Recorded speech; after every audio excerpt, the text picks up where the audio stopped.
тэр үед одоо архины солиоролтой ч юм уу ийм хүмүүсийг одоо оюутнуудаа үзүүлэхээр тэр үед олдоход их хэцүү байсан. Хэргийг хүлээх чадваргүй сэтгцийн одоо эмгэгтэй хүн гэсэн одоо дүгнэлтүүдийг гаргасан байдаг. Тэгэхээр энэ бол одоо өндөр хөгжилтэй орны хэмжээнд ер нь сэтгцийн эмгэг, сэтгцийн тулгымцсан асуудал өссөн. Архины хамшигчтай холбогдлолтой сэтгэл зүйн бас дарамтанд өртсөн иргэдийн тоо 40 дахин нэмэгдсэн гэсэн бас судалгаа гарчлаа. Сэтгцийн хувьд эрүүл байн, сэтгцтэй анхаарал хандуулна гэдэг бол одоо хүний хувьд хамгийн чухал юм байдаг. Өнөөдөр миний сэтгэл зүй өвдөж байна уу? Миний сэтгэл зүй өвдснөөрөө миний амьдрал яаж нөлөөлж байна гэдэг дээрээ дүгнэлт хийгээд анализ хийгээд эмчилж хандж байгаа иргэд бол маш цөөхөн гэж бодож байна л да. Эрүүл мэндийг хамгаална гэх юм бол хамгаална дэмжин гэвэл 90% нь тэр хүний өөрийнх нь гарт байгаа л гэдгийг би хэлье гэж бодоод байна л да. Тэгэхээр энэ маань эргээд нөгөөний харахаараа амьдралд нь өдөр тутамд нь цаг тутамд нь асар ихээр нөлөөлж идэг сөрөг үр дагавруудыг авчирж идэг зүйл шүү дээ. Тэгэхээр энэ дээр хамгийн их одоо өсөж байгаа эмгэг бол стрессийн шалтгаантай сэтгцийн эмгэг.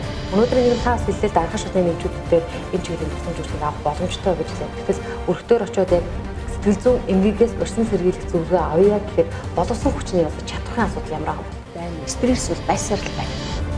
Одоо харин стрессээ даван туулж чадахгүй хүн л гэж байдаг. Тэр хүн өөрийнхөө бодлыг өөрчлөөд аз жаргалтай байж болно, стрессгүй байж болно гэж байгаа байхгүй юу? Хэрэг харилцах чадвартай юу үгүй юу гэдэг асуудал яригддаг. Тэгэхээр энэ мянган хүмүүсийн одоо 95-96% нь хэрэг харилцах бүрэн чадвартай байдаг.